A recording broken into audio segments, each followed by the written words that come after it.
I'm quitting next week. You're going to pay our debts while I get reorganized. That was the message I received from my daughter-in-law, Clara, that Tuesday morning. No greeting, no explanation, just a command disguised as a heads up. I read each word, feeling the blood rush to my head. I took a deep breath. My fingers trembled over the keyboard. And then I wrote the only thing I should have said years ago. That's your problem. 3 words. Nothing more. I hit send, and without a second thought, opened my email and signed the contract for an overseas job starting the following Monday. The next day, my son, Michael, wrote, frantic. But it was too late. I had already made the only decision that would save me. Do you want to know what happened next? Hold on, because before we get there, you need to understand how I got to that point, how a mother becomes an ATM, how love turns into debt, and how silence, that damned complicit silence, almost killed me. I'm 66 years old. My house smells like fresh coffee from 6 in the morning and lavender candles I light to calm the anxiety no one sees. The walls are covered in photographs where everyone is smiling. Michael hugging Clara on a beach in Cancun that I paid for with my credit card. Clara, in her champagne-colored wedding dress, the most expensive one in the boutique, because according to her, you only get married once. Mother-in-law. There are pictures from birthdays, Thanksgiving dinners, Sundays with the football game on in the background and my food on the table. Everything looked perfect from the outside, but the truth is, every photo was an invoice. Every smile, a reminder of how much it cost me to buy it. I was Irene, the stable one, the one who solved everything, the one who never said no, the one who worked double shifts at the hospital so my son could have a better life than mine. And I succeeded. Michael graduated, got a good job, married Clara. I thought my job was done, that I could finally rest. But on his wedding day, while everyone was toasting, I was in the bathroom calculating how I was going to pay the next 6 months of the mortgage I had co-signed for their apartment. Because they needed a good start. Because Clara wanted a decent place. Because Michael looked at me with those eyes that always disarm me and said, "Mom, just this once. Just this once." That phrase became my sentence. I paid the down payment on the apartment. $10,000 that I took from my retirement savings. "We'll pay you back in 6 months. I promise," Michael said. 2 years passed. I never saw a cent. I covered 3 months of rent when Clara decided her job was toxic and quit without having another one lined up. Just until I find something better, mother-in-law. It took her 8 months. I paid for the car repair, the air conditioner, Clara's new laptop because the old one wasn't working for her projects. Projects I never saw, money that never returned. And every time I asked, every single time I hinted that I needed that money back, the answer was the same. "We're tight. Mom, give me a little more time." Time. As if time paid bills. As if my time was worthless. I started living paycheck to paycheck. I stopped buying clothes. I canceled my gym membership. I stopped going out with my friends because every coffee, every meal was money they might need. I became invisible, a shadow that worked, paid, and disappeared. And the worst part is, I normalized it. I thought that's what being a good mother was. I thought sacrificing myself until I disappeared was love. But that morning, when I saw Clara's message on my phone, something inside me fractured. It wasn't dramatic. There were no tears. Just a quiet click, like when a door closes and you know it will never open again. "I'm quitting next week. You're going to pay our debts while I get reorganized." She didn't even have the decency to ask. She just assumed. As if my entire life was a resource available whenever they needed it. I sat in the kitchen, phone in hand, feeling the exhaustion of years crash down on me all at once. The dirty mugs in the sink, the calendar on the wall, marking the days until my next payday, the electric bill on the table, my entire life reduced to surviving so others could live well. And then I saw it, the email. The one that had arrived 3 days earlier, the one I hadn't dared to open, an overseas job offer, a 6-month contract, good salary, housing included. It started in 1 week. I had applied for it months ago. In one of those moments of desperation where you look for an escape, even if you don't believe it exists. And there it was, the exit, real, concrete, waiting. I opened Clara's message again. I read each word, searching for something. Anything. A please. I know this is a lot to ask. A minimal trace of humanity. Nothing. Just the cold demand of someone who never had to fight for anything because someone else was always doing it for her. My fingers moved on their own. That's your problem. Send. And then I opened the job offer email. I read the terms one more time. I digitally signed. I accepted. I confirmed. In less than 5 minutes, my entire life changed direction. I didn't call Michael. I didn't explain anything. I just started packing. The silence after sending that message was deafening. I stared at the screen, waiting for the 3 dots to appear, indicating Clara was typing, waiting for the retaliation, the guilt trip, the drama. But nothing happened. She didn't even read it immediately, and that told me everything I needed to know. To her, I wasn't a person. I was a resource, one that was always available, one that never ran out, until that day. I got up from the chair, my knees weak, but my mind strangely clear. I went to my room and pulled the big suitcase out of the closet, the one I hadn't used in years because there was never time for vacations. There was never money for me. There was always an emergency more important than my rest. There was always someone who needed me more than I needed myself. I opened the closet and started pulling out clothes. Not many, just the essentials. Because for the first time in decades, I was choosing what was essential for me, not for someone else. Every piece of clothing I folded was a quiet act of rebellion. Every item I chose to take was a declaration. This is mine. My life is mine. My future is mine. I put my documents in a folder. Passport, birth certificate, property deeds, credit cards. Everything that made me legally exist. Everything that proved I was someone before I became the family bank. It was 11 in the morning when my phone started ringing. Michael. I didn't answer. He called again, and again, and again. 6 missed calls in 20 minutes. Then came the texts. Mom, call me. Mom, it's urgent. Mom, what did you say to Clara? And finally, Mom, we need to talk. Now, we need. That word made me laugh. A dry, bitter laugh that surprised me. Because it wasn't we need to talk, as in we need to solve this together. It was we need you to fix this. It was we need your money. It was we need you to go back to your usual place, quiet and obedient. I left the phone on the bed and kept packing.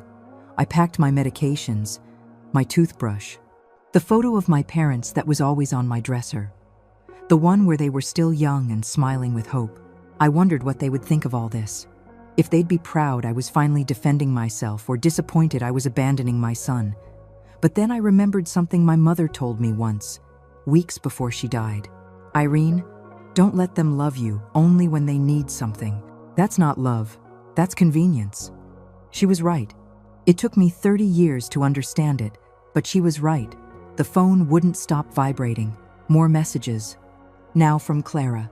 Irene, I don't understand your attitude. Irene, I thought we could count on you.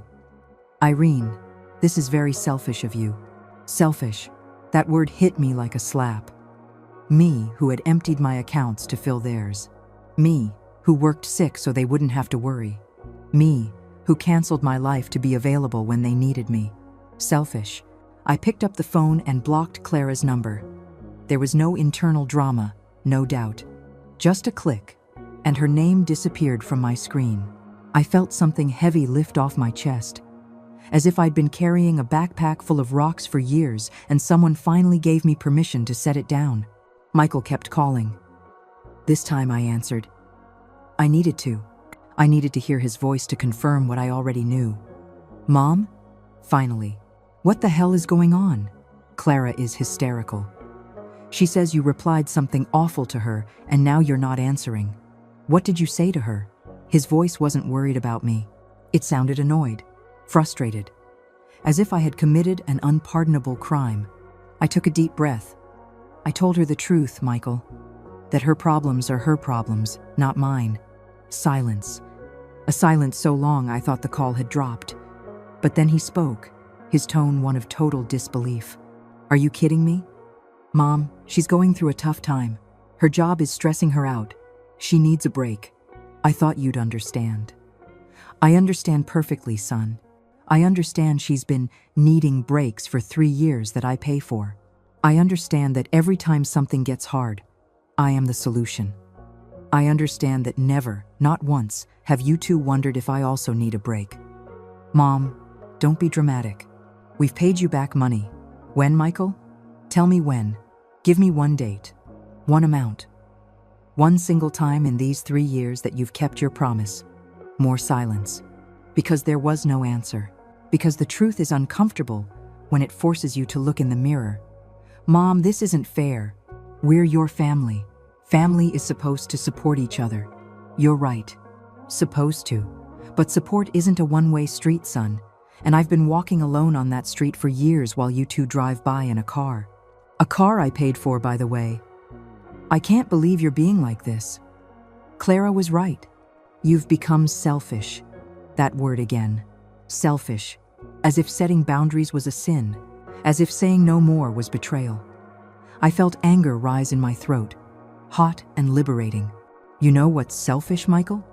Quitting your job with no plan and expecting someone else to pay for your consequences.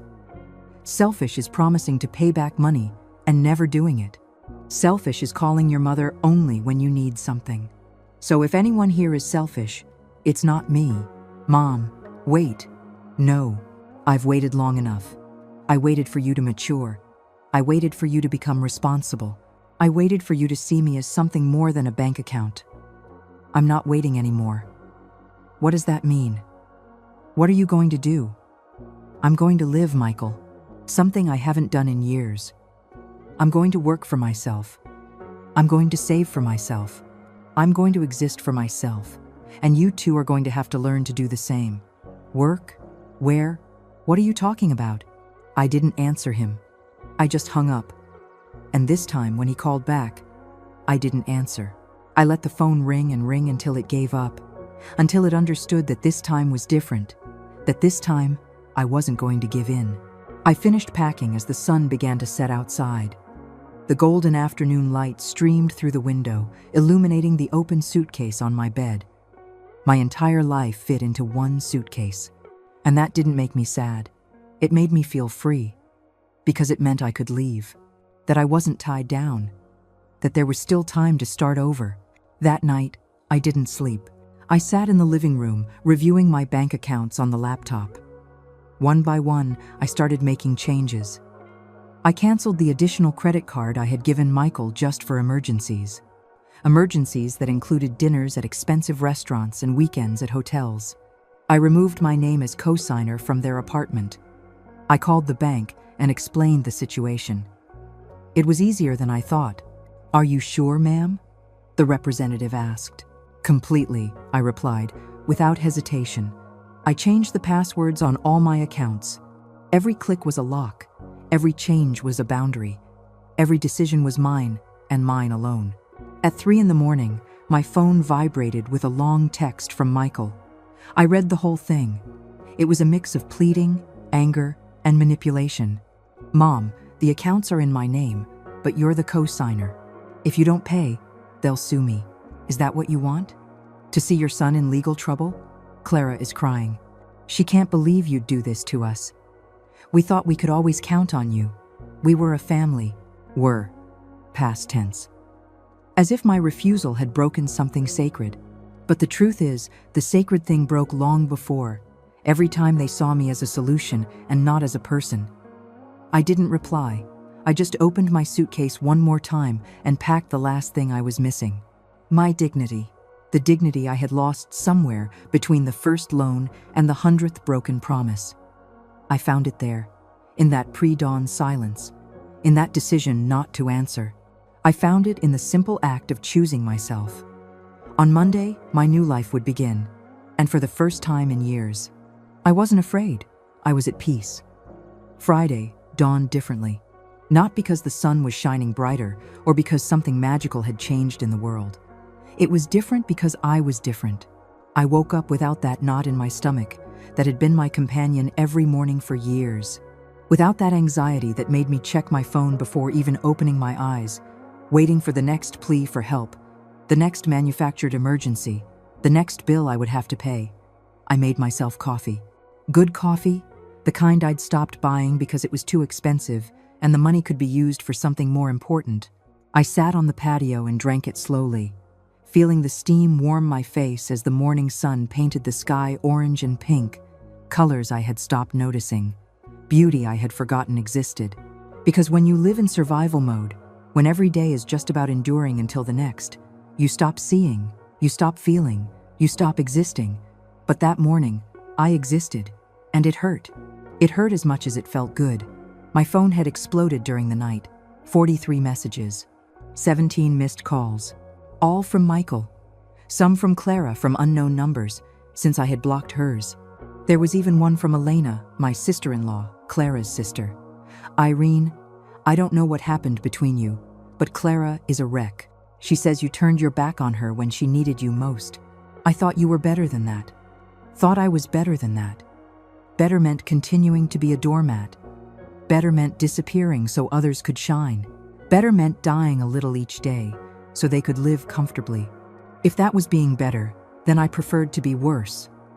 I didn't answer any messages. I read them all one by one, like someone reading a book they already know the ending to. Please. Accusations. Emotional blackmail wrapped in pretty words. Mom, we need you. Mom, don't be cruel. Mom, think about us. Always us, never me. Never. How are you? Or what do you need? Or when was the last time someone asked if you were okay? Never. At 10 in the morning, the doorbell rang.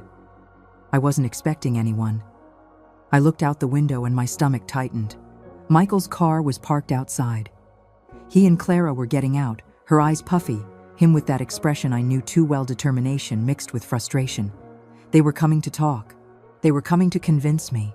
They were coming to get their source of income back. I didn't open the door. Michael knocked. Once, twice, 3 times. Mom, I know you're in there. Your car is in the driveway. Please, open up. We need to talk. That word again. Need. As if their needs were commands I had to obey. I stayed in the living room, still, feeling my heart beat in my ears. It wasn't fear. It was something deeper. It was the battle between the woman I had been for 66 years and the woman I was trying to become. Mom, open the damn door. Michael's voice sounded desperate now, almost hysterical. And part of me, that old conditioned part, wanted to open it, wanted to fix everything, wanted to make his suffering stop. But another part, a new fierce part, whispered, if you open that door, you'll never get out. If you give in now, you'll give in forever. I heard Clara sobbing on the other side. Irene, please. I know you're angry, but this is too much. Are you really going to destroy this family over pride? Think about Michael. Think about everything you've built together. Don't throw that away. Pride. As if defending my own life was vanity. As if refusing to continue being used was a whim. And that phrase, everything you've built together. Together? I built. I paid. I sustained. They just lived in the house my hands built. Mom, if you don't open up in 5 minutes, I'm going to think something happened to you, and I'm calling the police. Michael's threat was hollow, and we both knew it. But it served a purpose. It made me angry. It made me understand that even in this moment, even when I was setting a boundary for the first time in my life, he was still trying to control me, to force me, to break me. I walked to the door. I didn't open it. I just spoke, loud enough for them to hear. Michael, Clara, I hear you perfectly, but I'm not opening this door. Not because I'm angry, but because I've made my decision and nothing you say will change it. You need to leave. You need to solve your own problems. You need to grow up. Grow up? I'm 34 years old, Mom. I'm not a child. Michael's voice trembled with rage. Then stop acting like one. Stop running to me every time life gets hard. Stop expecting me to solve what you created. This isn't just mine. You co-signed. You said you'd support us. And I did. For 3 years, I did. But support doesn't mean eternal sacrifice, Michael. Support doesn't mean I cease to exist so you can exist. I'm not your co-signer anymore. I'm not your backup plan. I'm not your safety net. You need to learn to swim on your own. Silence. And then Clara spoke. In a cold voice I had never heard from her. You know what? You were right, Michael. Your mom has changed. She's become selfish and bitter. She's probably just having some midlife crisis. Let's go. We're wasting our time here. Midlife crisis. As if waking up was a pathology. As if reclaiming my life was a symptom of madness. I heard them walk away. The car engines start. The tires screech on the pavement. And then, silence. A silence so absolute that for a moment, it scared me. Because for years, my value had been tied to how useful I was. And now, with no one needing me, who was I? I sat on the floor, my back against the door, and I cried. Not from sadness, not from regret. I cried from relief. I cried because I had just survived the hardest test. I cried because I didn't give in. I cried because, for the first time, I chose my pain over their comfort. And that, I discovered, was revolutionary. The rest of the day, I finalized paperwork. I called my current job and submitted my official resignation. My boss, Dr. Martinez, was surprised. Irene, you're one of our best nurses. Are you sure? I explained I had accepted a temporary contract overseas, an opportunity I couldn't pass up. She understood. She wished me luck. I didn't tell her the rest. I didn't tell her I was saving myself, that I was running away so I could live. Some battles are too private to share. I went to the bank and closed the joint account I'd had with Michael since he was a teenager. For emergencies, I had told him when I opened it. Emergencies that had become his personal spending account. The teller had me sign several forms. Are you sure? Once it's closed, you can't get it back. Completely sure, I replied. And as I signed, I felt like every letter of my name was an act of reclamation. I was reclaiming my money, my effort, my future. I stopped by the notary and signed the documents removing me as co-signer from their apartment. The notary looked at me with something resembling pity. Family problems? He asked with false empathy. Family solutions? I corrected. He didn't understand. It didn't matter. I understood. That evening, I packed the last few things. Cold weather clothes, because it was cold where I was going. Comfortable shoes. Books I never had time to read. A new notebook where I would write everything I was feeling, everything I was discovering about myself. I looked at my house, this place that had been my refuge and my prison. The walls knew every tear, every sleepless night, every bill I paid at that table, every call where I said yes when I wanted to say no more. I had asked my friend Maria to look after the house while I was away. She was the only one I told everything to, the only one who didn't judge me, the only one who said, "It's about time, Irene. It's about time you lived for yourself." Maria would arrive on Sunday to get the keys. I would leave at dawn on Monday, 36 hours. That's all that stood between my old life and my new one. That night, before sleeping, I did something I hadn't done since I was a child. I prayed. I didn't ask for forgiveness. I didn't ask for everything to be okay. I just said thank you. Thank you for the courage. Thank you for the opportunity. Thank you for still being alive to start over. Saturday woke with a knot in my stomach that wasn't fear or regret. It was anticipation. That strange feeling of being on the verge of something huge, something irreversible, something that would change everything forever. I got ready slowly, as if every movement was a ritual. Coffee, shower, clean clothes. Each simple action felt significant because I knew it was one of the last times I would do it in this house as the woman I used to be.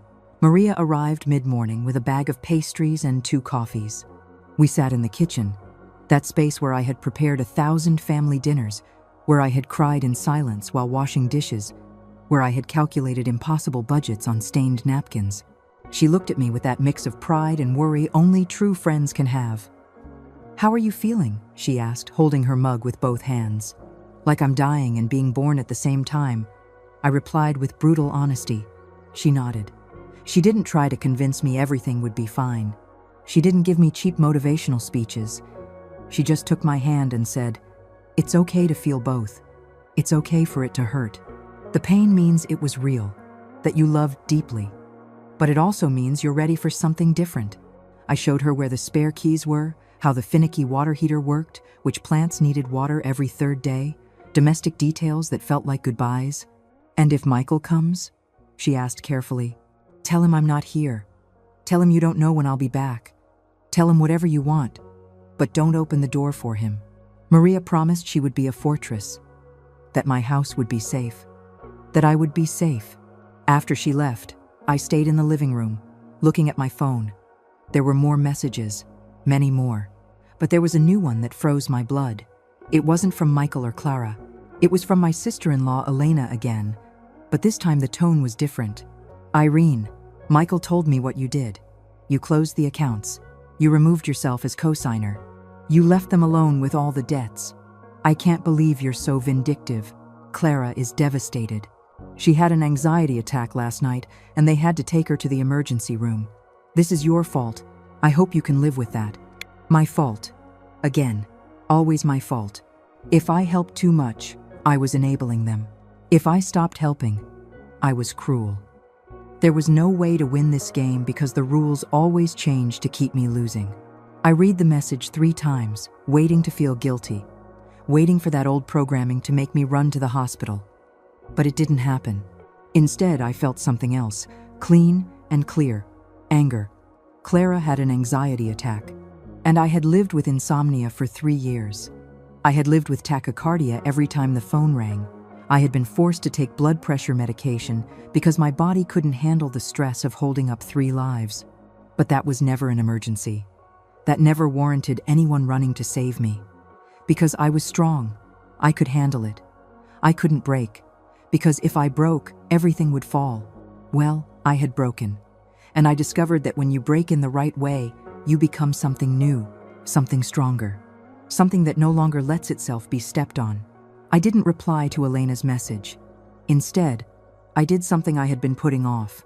I wrote a letter, not to send, just to get everything out, to give shape to this tornado of emotions that had consumed me for years. "Michael, when you were born, I swore I would give you everything, and I did. I gave you education, opportunities, unconditional love. But at some point, I confused loving you with disappearing for you. I thought being a good mother meant having no boundaries. I thought loving you meant not loving myself. I was wrong. Love doesn't destroy. Love doesn't consume until there's nothing left. That's not love. It's misunderstood sacrifice. And I'm not going to sacrifice myself anymore. Not because I don't love you, but because I am finally loving myself. I hope one day you understand. I hope one day you thank me for teaching you that people are not infinite resources, that we all have a limit, and that it's okay to say, this far and no further. Your mother, Irene." I folded the letter and put it in my suitcase. Maybe one day I would send it, maybe never, but writing it was enough. It was like vomiting poison, like cleaning an infected wound. It hurt, but it was the pain of healing, not of destruction. The phone rang. Michael again. This time, I answered. I needed to do it one last time. I needed to close this chapter with my own words. "Mom, thank God. Listen, Clara is really bad. We took her to the hospital last night. The doctors say it's severe stress. This has to matter to you. You can't just keep ignoring us like we're nothing." His voice sounded tired. Real. For the first time, it sounded like he was genuinely suffering. And part of me, that maternal part that never completely dies, wanted to give in, wanted to say, "I'm on my way." But then I remembered something. I was in the hospital too, 2 years ago, with a hypertensive crisis so severe they thought it was a heart attack. Michael was on vacation with Clara at the beach. He didn't come. He called me from there, music and laughter in the background, and said, "Mom, what a scare. But you're okay now, right? It's just that we already paid for the whole trip, and we can't cancel." I was alone in that hospital. Maria was the one who picked me up. Maria was the one who stayed with me. "Michael, I'm sorry Clara is unwell. I truly am. But it's not my responsibility." "Of course it's your responsibility. This all started because you told her no. If you had just been reasonable, none of this would have happened. Reasonable. That keyword. Reasonable meant saying yes. Always. Do you know when I stopped being reasonable to you, son? When I started being reasonable with myself. When I decided that my life also mattered. When I understood that holding you both up couldn't mean letting myself go. This is ridiculous. You're my mother. A mother is supposed to always be there. You're right. A mother is always there. But where were you when I needed you? When was the last time you asked me how I was? When was the last time you offered me help without me having to beg for it? When was the last time you thought of me as anything other than a solution to your problems? Silence. Long. Heavy. And then, in a voice I had never heard from him, he said, "I can't believe you're abandoning us like this. Mom, we need you. I know, Michael. But I need me too. And for too long, you won that competition. Not anymore. What does that mean? Are you just going to disappear? Are you going to act like we don't exist? It means I'm going to live my life. It means I'm going to work for myself. It means that when you call me, if you call me, it will be because you want to talk to me, not because you need something from me. It means I'm not your plan B anymore. I'm not your safety net. I'm just Irene. And Irene deserves to exist, too. I don't understand anything you're saying. You talk as if we've been bad to you, as if we don't appreciate you. That's not fair. You're right about one thing. It's not fair. It wasn't fair to me. But I'm not looking for justice anymore. I'm just looking for peace. And I found it. It's in saying no. It's in leaving. It's in choosing myself for the first time in 66 years. Leaving? Where are you going? Nowhere you need to know. Nowhere you can find me until I'm ready to be found. Mom, wait. But I didn't wait. I hung up. And this time, I turned the phone off completely. Not blocked, not silenced, off. Because I needed total silence. I needed my head to stop hearing their voices. I needed space to hear my own. That afternoon, I walked around the neighborhood. I passed Mrs. Aurora's house, my lifelong neighbor. She was watering the plants in her yard. She saw me and smiled. "Irene, how strange to see you out on a Saturday. You're always so busy." "Not anymore," I replied. "I'm not going to be busy with things that aren't mine anymore." She tilted her head, confused, but didn't ask further. She just said, "I'm glad. You look tired lately." Too tired for someone who should be enjoying life. She was right. 66 years old, and I had never enjoyed anything. There was always something more important. Always someone more urgent. Always a reason to postpone myself. Well, there were no more reasons, no more excuses, no more later. There was only now. And now, I chose to live. Sunday dawned with a strange calm, like the stillness right before a storm or just after it passes. I was in the middle. The storm had been my entire previous life. What was coming was unknown. And for the first time, the unknown didn't terrify me. It called to me. I spent the morning checking every corner of the house, making sure everything was in order for Maria. I left written instructions in the kitchen. I paid 3 months of utilities in advance. I emptied the refrigerator of anything that could spoil. Each task was mechanical, automatic, but also symbolic. I was closing doors. I was saying goodbye to the version of me that had inhabited these spaces for decades. At noon, as I was folding the last of the clean towels, I heard a car pull up outside. My heart sped up. I looked out the window and saw something I didn't expect. It wasn't Michael. It was Eulalia, my younger sister. We didn't talk much. She lived her own busy life in another city, with her own problems, her own dramas. But there she was, getting out of her car with 2 bags of takeout food. I opened the door before she could knock. We looked at each other in silence for a moment. Her eyes were red, as if she had been crying on the drive over. "Michael called me," she said finally. "He told me his version of everything." Then I called Maria, and she told me the truth. I came as soon as I could. I let her in. We put the food on the kitchen table. Tacos, rice, beans, everything we used to eat when we were girls and Mom would treat us on Sundays. We sat across from each other, and for a moment, neither of us spoke. We just ate. And in that shared silence, there was more understanding than in 1,000 conversations. Are you really leaving tomorrow? Eulalia asked, wiping her mouth with a napkin. Yes. Flight's at 6 in the morning. And Michael knows. He knows I'm leaving. He doesn't know where or for how long. And he won't know until I'm ready.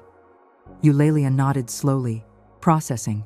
Then she said something I didn't expect. You should have done this years ago. I watched you disappear, little by little. I watched you become a shadow. I wanted to say something 1,000 times. But I thought it wasn't my place. I thought you knew what you were doing. But now I understand you didn't. No one taught you how to say no. Mom didn't know how. Grandma didn't know how. We all learned that love is measured by how much you empty yourself for others. Her words hit me with a truth so profound, I felt my eyes well up with tears. She was right. I came from generations of women who sacrificed themselves into non-existence. Women who believed their value was in how useful they were. Women who died having lived for everyone but themselves. And I was repeating the pattern, until now. I don't want my granddaughters to learn this, Eulalia said, her voice breaking. I don't want them to think that loving means erasing yourself. That's why, even though it hurts to see you go, I'm proud of you. You're breaking the curse, Irene. You're teaching them something no one taught us. We hugged. A long, tight hug that said everything words couldn't. When we pulled apart, she took something out of her purse.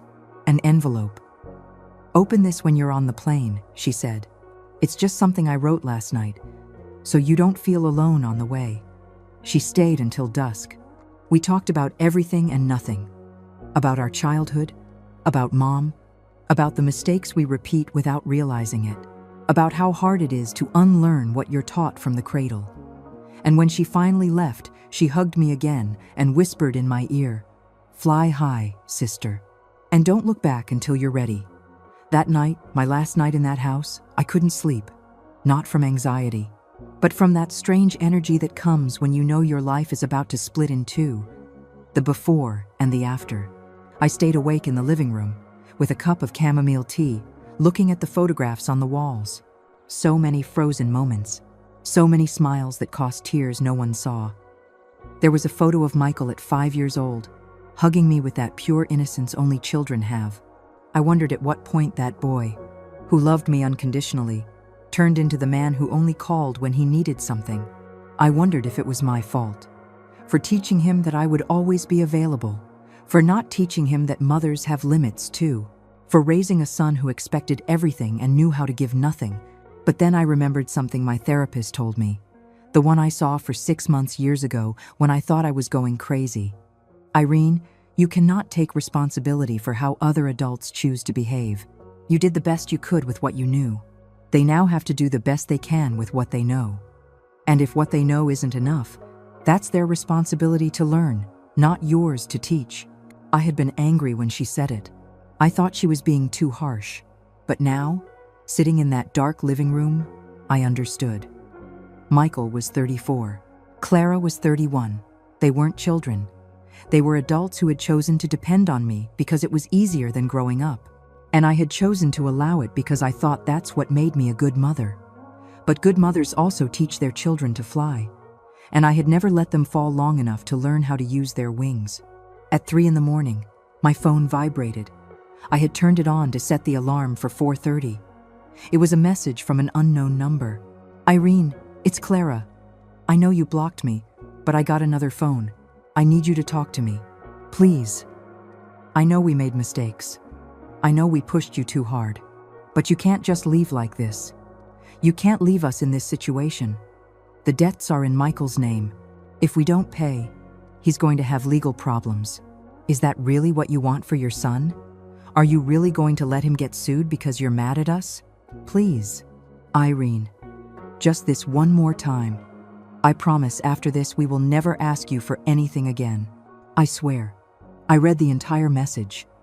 Every word was a perfectly designed manipulation. The guilt, the veiled threat, the false promise. Just this one more time. The same old phrase, the same lie wrapped in urgency, the same trap I had fallen into 100 times. But this time, something in me was different. This time, I read that message and I didn't feel panic. I felt clarity. Because I finally understood something fundamental. Their consequences were not my responsibility. Michael signed for those debts. Clara quit her job. They made adult decisions, and now they had to face adult results. And I was not going to rescue them from their own lives. I wrote a reply. Short, clear, final. Clara, I understand you're scared. I understand the situation is difficult. But you created this situation, not me. I just financed your decisions for too long. I won't do it anymore. There are solutions. Michael can work extra hours. You can find another job. You can sell things. You can get bank loans. You can do what millions of people do when they have debt. What you cannot do is keep expecting me to solve what you created. I wish you the best, but my answer is no, and it will remain no. Irene. I hit send. I blocked the number. I turned off the phone, and for the first time in 3 days, I felt something like complete peace. It wasn't happiness, not yet. It wasn't euphoria. It was simply the absence of that suffocating weight I had carried for years. It was the silence after the constant noise. It was space to breathe. I got in the shower. I let the hot water run over me for long minutes. I cried in there, under the water, where no one could hear me. I cried for the woman I was, for all the lost years, for all the times I said yes when I wanted to scream no, for all the nights I fell asleep with my stomach tight with anxiety, for all the versions of me I had to kill to survive.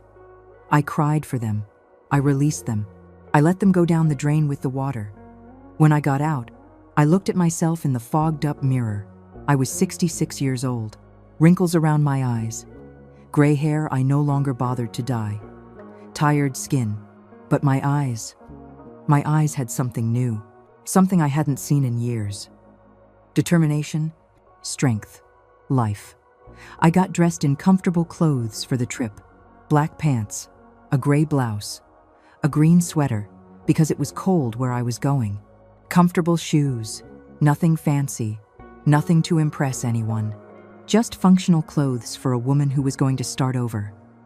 The alarm went off at 4:30 in the morning, but I was already awake.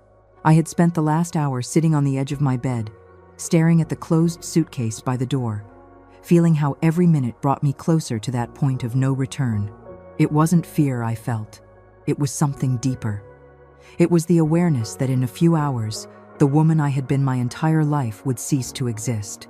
And the woman I would become was still a mystery. I made one last coffee in that kitchen I knew by heart. Every mug in its place. Every teaspoon exactly where it always was. There was order in that house, but it was an order built on internal chaos. It was external perfection hiding an internal collapse. I drank the coffee slowly, savoring each sip as if it were a farewell ritual. Because it was. At 5:15, the taxi I had ordered the night before arrived. The driver was an older man, the kind who has seen enough of life not to ask unnecessary questions. He helped me with my suitcase. I gave my house one last look. The lights were off. The curtains were drawn. Everything was silent. As if the house itself knew something was ending. As if it too needed to rest from everything it had witnessed within those walls. To the airport? The driver asked. To the airport, I confirmed. And when the car pulled away, I didn't look back. Not because it was easy, but because I knew that if I looked, if I saw that house fading in the rearview mirror, I might falter, and I couldn't afford to falter. Not now. Not when I was so close to saving myself. The drive to the airport was silent. The city was still asleep. The streets were empty. The traffic lights changed for no one. Everything had that dreamlike quality that pre-dawn hours have, as if the world were on pause, and in a way, my world was on pause. I was in that liminal space between who I was and who I would be, between familiar pain and unknown freedom. We arrived at the airport at 5:40. I checked my bag. The counter agent smiled at me with that professional kindness of those who work in the early morning. "Business or pleasure?"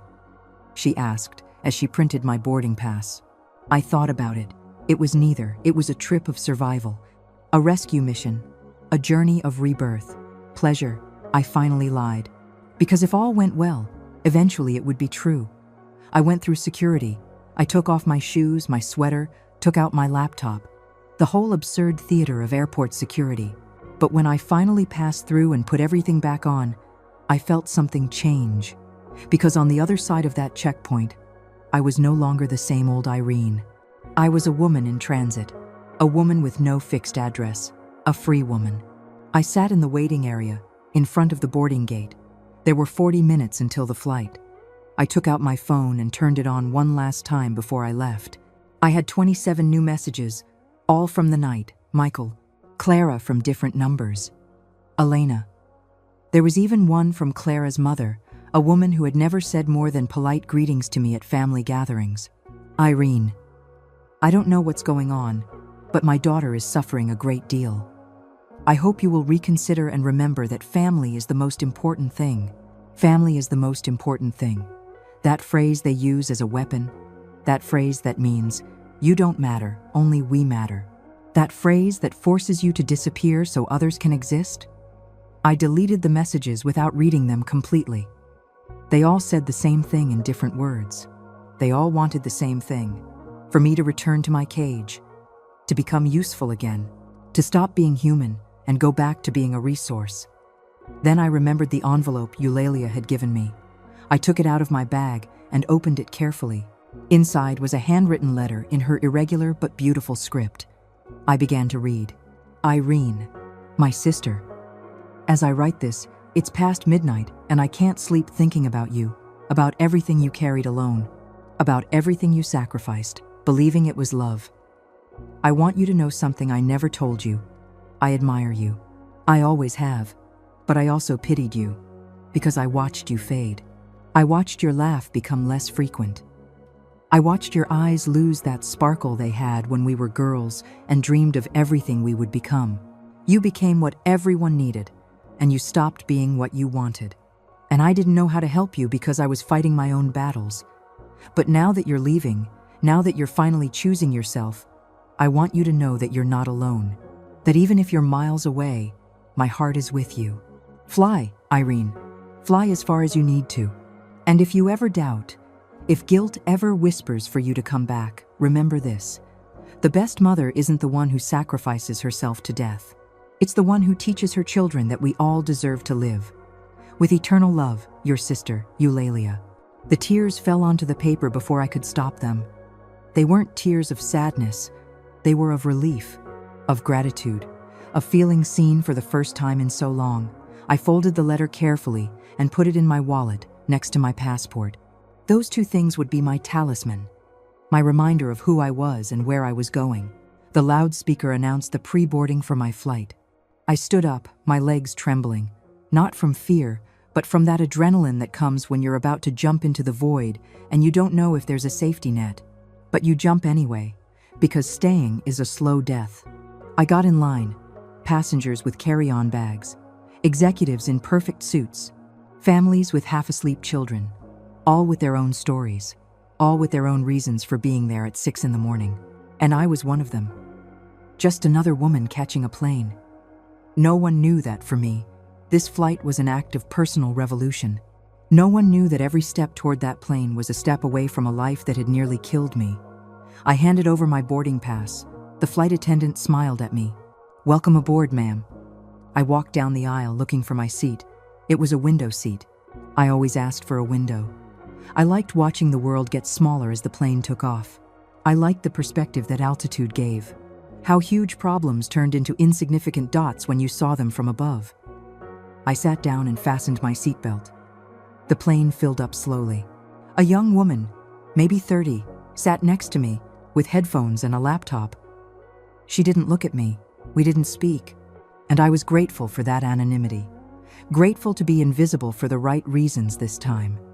When they closed the cabin doors, I felt something release in my chest, like a chain that had been tight for years and finally broke. I looked out the window. The sun was beginning to rise, tinting the sky with pinks and oranges. A new dawn, literally and metaphorically. The plane began to move, slowly at first, then faster. The airport lights blurred past, and then, that magical moment, the nose of the plane lifted. The wheels left the ground, and we were flying. I was flying, moving away, rising, breaking free. I looked down and saw the city shrinking. Somewhere in that maze of streets and buildings were Michael and Clara, probably still sleeping, probably not yet knowing that I was already gone, that I was already in the air, that I was already unreachable. I felt something strange in that moment. It wasn't satisfaction. It wasn't revenge. It was simply peace. The peace of knowing that I had finally chosen my life over their comfort. The plane climbed through a layer of clouds, and everything turned white for a moment. Pure white, clean, like a blank slate, like a new page. And when we came out on the other side, the sun was shining with an intensity that hurt the eyes but also healed something deep inside. Because that sun wasn't asking me for anything. It wasn't demanding anything from me. It was just there, shining, existing, needing no justification. I took out my phone and put it in airplane mode. That expression took on a new meaning. Airplane mode. A mode of being disconnected. A mode of being unreachable. A mode of simply being, without having to answer to anyone. I left it like that. And then, in a symbolic act that surprised me, I opened my settings and changed my emergency contact. I removed Michael's number. I put in Eulalia's. That small digital change represented something enormous. I no longer trusted my son to save me if something went wrong. He was no longer my safety net, because he never was. I was always his. The flight lasted 6 hours. 6 hours of being suspended between two worlds. Between the woman I left on the ground and the woman who would land on the other side. I didn't sleep. I couldn't. I kept my eyes open, staring out the window at that infinite ocean of white clouds that looked like cotton stretched to the horizon. I wondered how many people had fled like this. How many mothers? How many wives? How many daughters had taken a plane to escape lives that were too small for them? How many had felt this strange mix of guilt and freedom that was eating at my chest? The flight attendant passed by offering drinks. I asked for water. Nothing else. My stomach was in knots. Not from nerves, but because my whole body was still in survival mode, as if it couldn't believe I had really done it, that I had really left, that I had really chosen. Midway through the flight, the woman next to me took off her headphones and looked at me. "First time flying to this destination?" she asked with casual kindness. "Yes," I replied. "First time." She smiled. "You're going to love it. It's a perfect place to start over."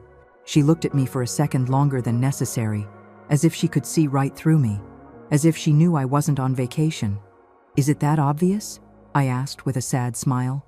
She laughed softly. "Let's just say I recognize the look. I ran away once, too, 5 years ago. Best decision of my life." She said nothing more. She put her headphones back on. But those words stayed with me for the rest of the flight. Best decision of my life. I hoped it would be for me, too.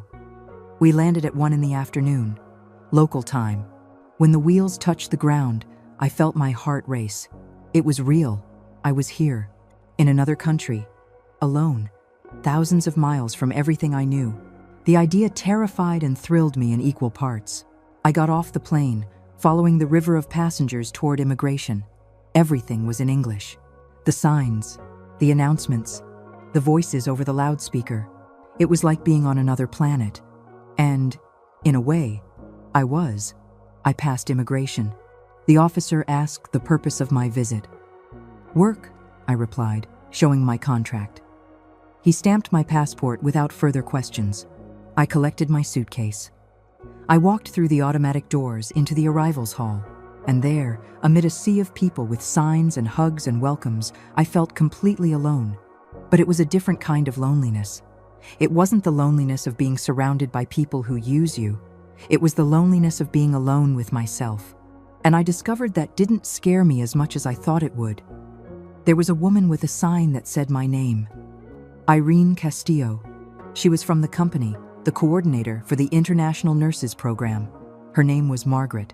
She was about 50, with a genuine smile that reached her eyes. "Welcome," she said, her accent thick. "Long trip, right? Let's get you to your apartment so you can rest." I thanked her, a lump in my throat. Kindness with no expectations. Help with no strings attached. It was something I had forgotten existed. The apartment was small but clean. A 3-story building in a quiet part of the city. A studio with an integrated kitchen, a full bath, a single bed, and a large window that overlooked a park. Margaret explained everything. How the heater worked, where the building's laundry room was, what days they picked up the trash, mundane details that felt monumental because they were mine. This space was mine. No one else had the keys. No one else would enter without permission. No one would look for me here to ask for money. When Margaret left, I locked the door and just stood in the middle of that empty space. The silence was absolute. No TV on, no phone ringing, no voice demanding attention. Just silence. And in that silence, I finally allowed myself to feel everything I had been holding back for days. I sat on the floor, my back against the wall, and I wept. I cried hard. I ugly cried. I cried out all those years of accumulated exhaustion, all those sleepless nights, all those moments where I wanted to scream but smiled instead. I cried them all out, without control, without shame, because there was no one there to judge me. I don't know how long I was like that. When the tears finally ran out, I felt strangely light, as if I had vomited something toxic that I'd been carrying inside for decades. I got up, washed my face in the bathroom, and started to unpack. Clothes in the small closet, toiletries in the medicine cabinet, documents in the nightstand drawer. Each object finding its place in this new life. It was 4 p.m. when I finally turned on my phone. I had left it off since I boarded the plane. When the screen lit up, notifications began to flood in like an avalanche. 53 messages, 22 missed calls, 3 voicemails, all from the last 6 hours, all from Michael and Clara, all desperation. I read a few. "Mom, where are you? You're not answering. Mom, I'm worried. Call me. Irene, Michael says you're not at your house. Where did you go? Mom, I went to your house. Maria told me you left, but she wouldn't tell me where. What is going on? Mom, this is ridiculous. Answer the phone. Irene, this isn't funny anymore. We need to talk now." And finally, the most recent one, from 20 minutes ago. "Fine. I got the message. If you want to disappear and act like we don't exist, go ahead. But just so you know, when you want to come back, there might be nothing to come back to. This is your decision. You chose this."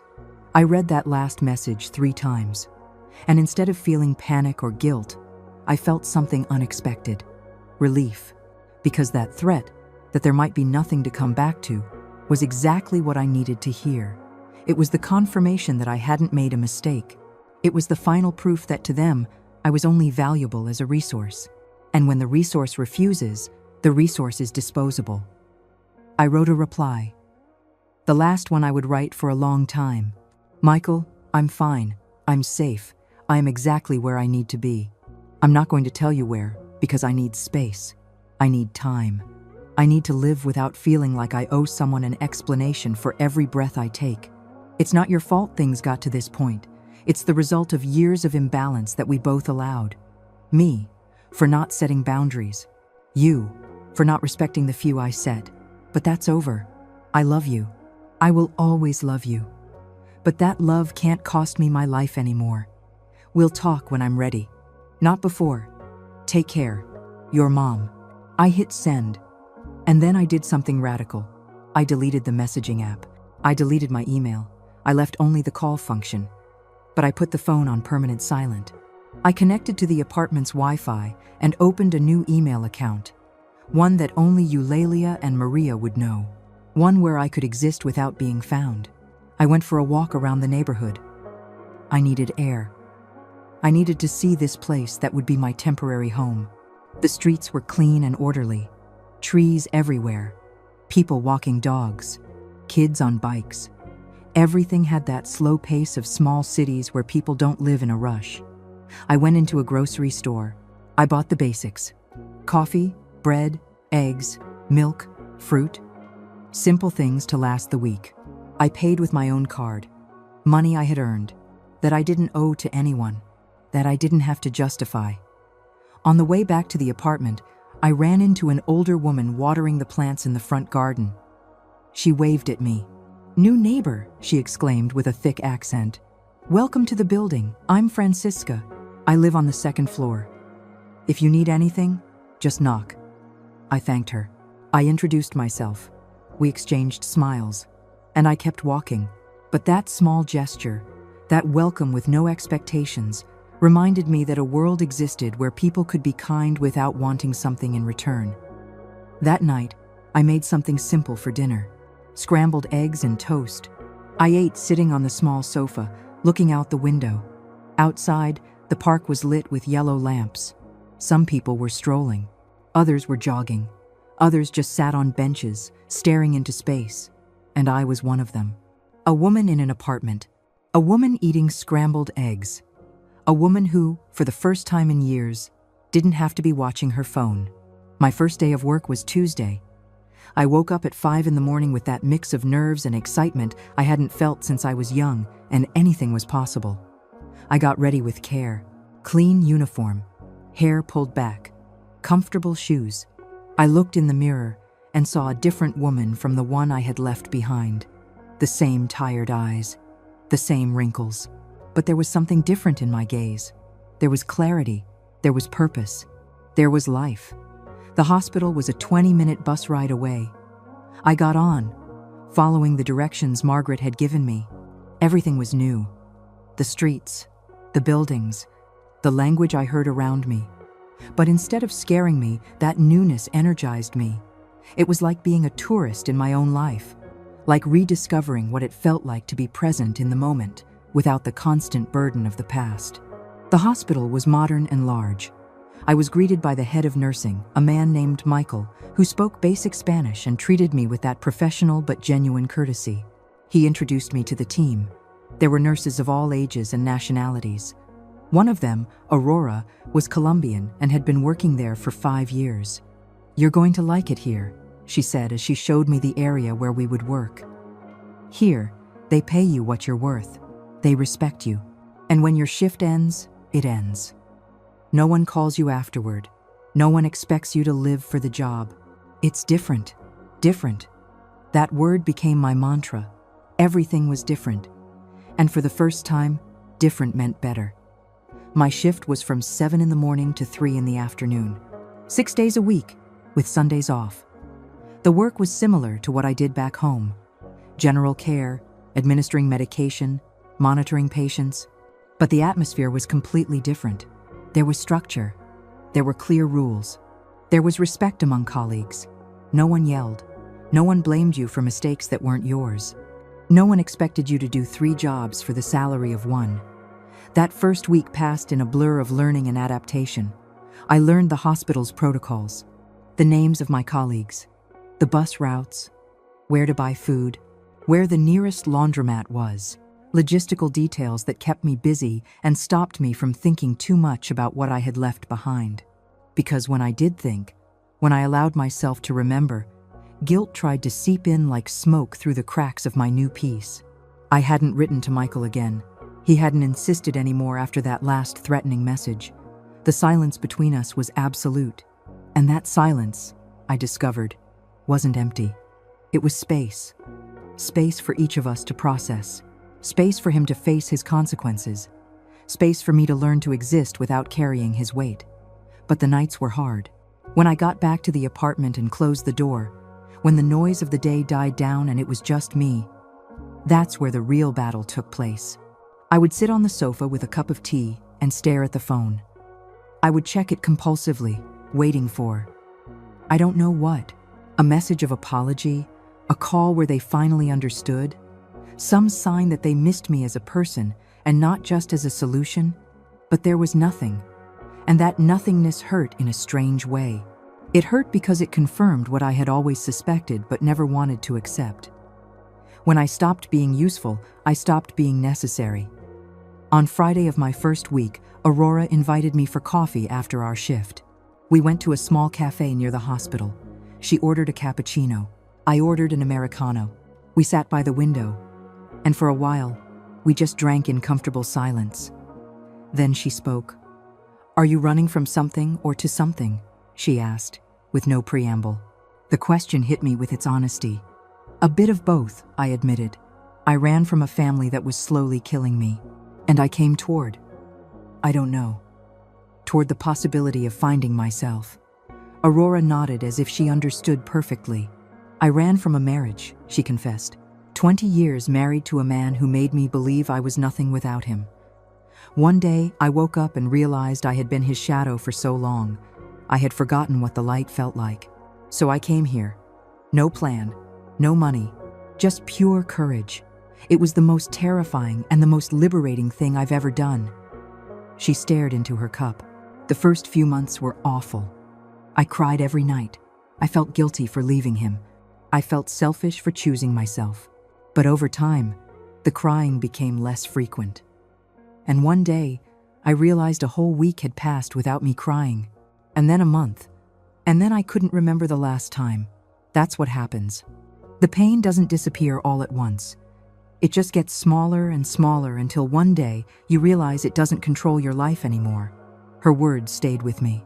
They gave me hope that what I was feeling was normal, that it was okay to still be broken, that healing wasn't instantaneous. That freedom had an emotional cost that had to be paid in installments of nightly tears and morning doubts.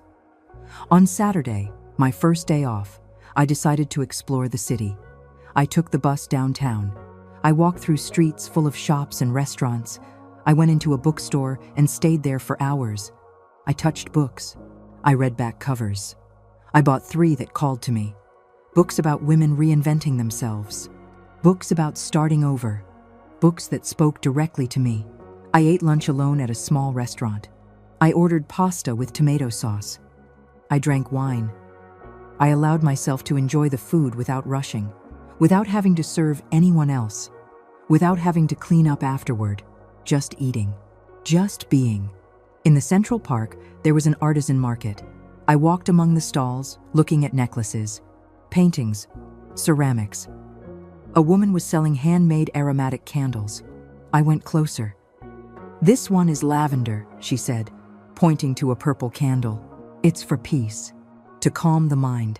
I bought 3, one for my apartment, one for Eulalia, one for Maria. Small gifts that were also messages. "Thank you for holding me up when I decided to hold myself up." I returned to the apartment as the sun began to set. I lit one of the candles. The smell of lavender filled the small space.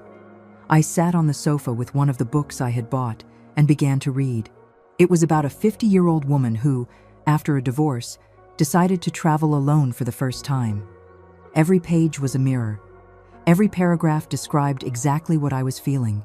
That fear mixed with euphoria, that guilt intertwined with relief, that feeling of falling and flying at the same time.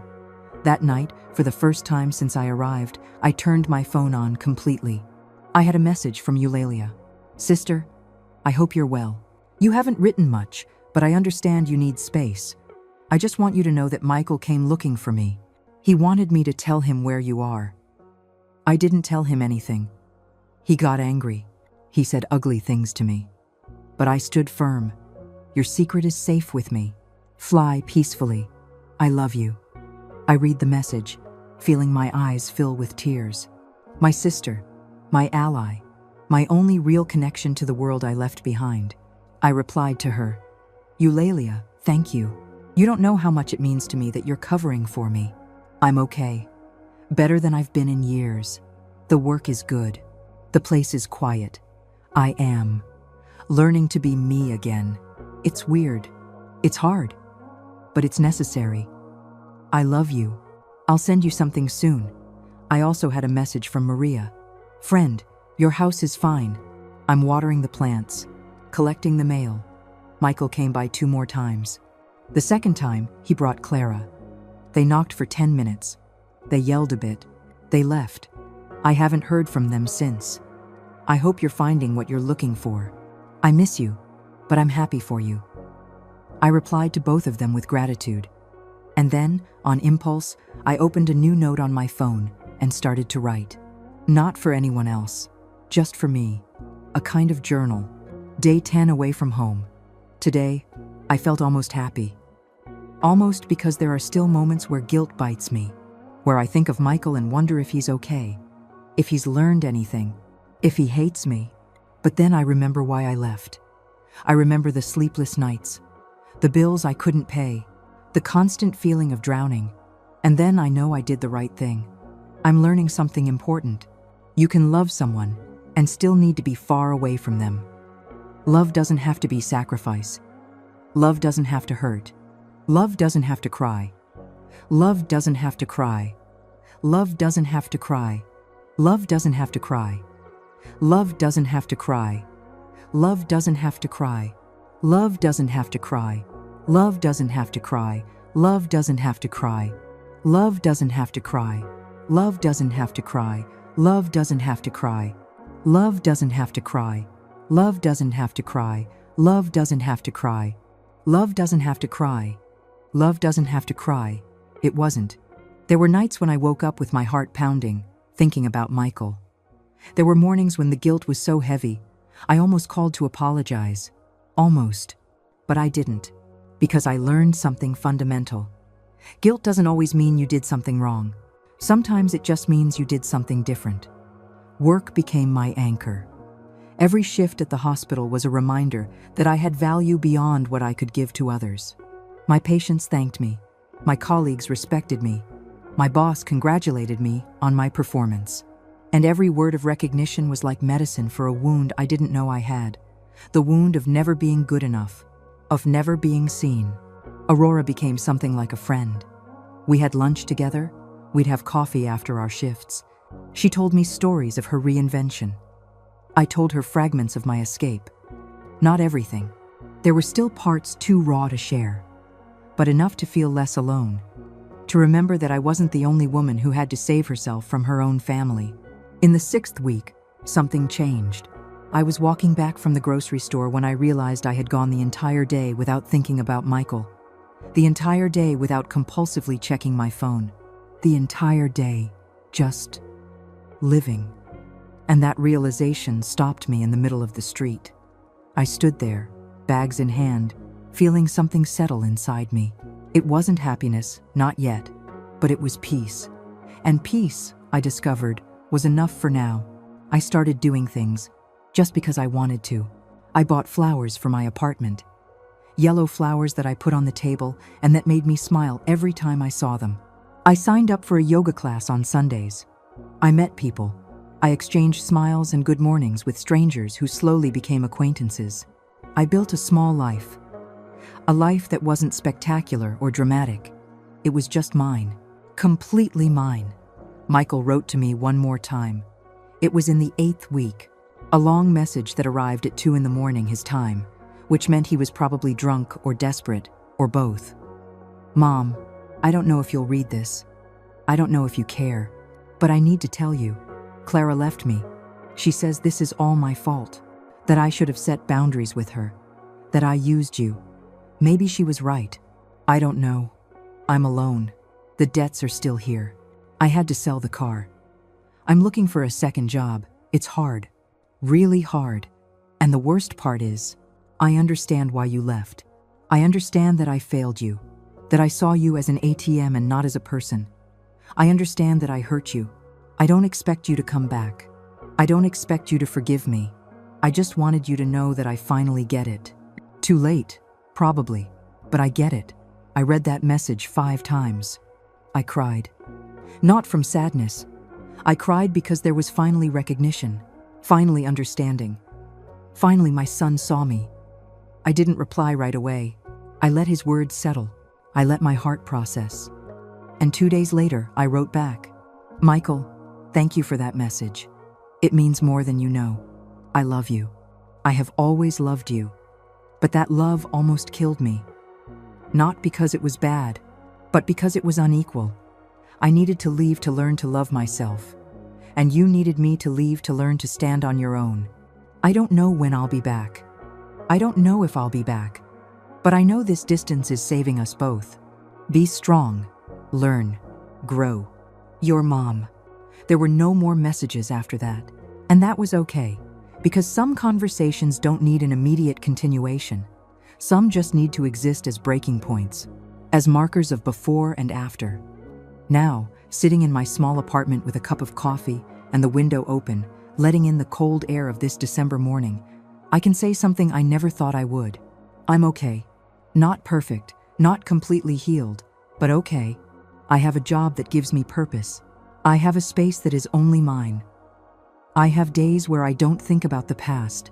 And I have something I haven't had in decades. Hope. Hope that life can still surprise me. That there is still time to be who I was always meant to be. That message I received 3 months ago ended everything. That I'm quitting next week, you're going to pay our debts while I get reorganized, was the final straw that broke a dam that had been cracking for years. My 3-word reply, "That's your problem," was the beginning of my liberation. And the contract I signed to work overseas was my ticket to a second chance. I don't know what will happen next. I don't know if Michael and I will rebuild something someday. I don't know if I'll return to my country or stay here. I have no certainties, but I have something better. I have choice. I have a voice. I have the ability to say no. And I discovered that simple ability to set a boundary without the world ending is the most powerful superpower that exists. To the women who read this, to those who hold entire families on their shoulders while drowning in silence, to those who believe loving means disappearing, I say this: it is not selfish to save yourself. It is not cruel to set boundaries. It is not betrayal to choose yourself. True love does not consume you until there is nothing left. True love allows you to exist. And if someone in your life only values you when you are useful, they don't love you, they use you. And it's okay to walk away from that. It's okay to fly. It's okay to start over. That message ended years of false peace, but it also started years of true peace. And I discovered that real peace is never loud. It doesn't come with applause or external validation. It comes in quiet mornings when you wake up and don't feel that weight on your chest. It comes in being able to take a deep breath without it hurting. It comes in looking in the mirror and recognizing the person you see. True peace is silent, and maybe that's why it took me so long to find it. Because I was looking for it in the noise, when it was always waiting in the silence.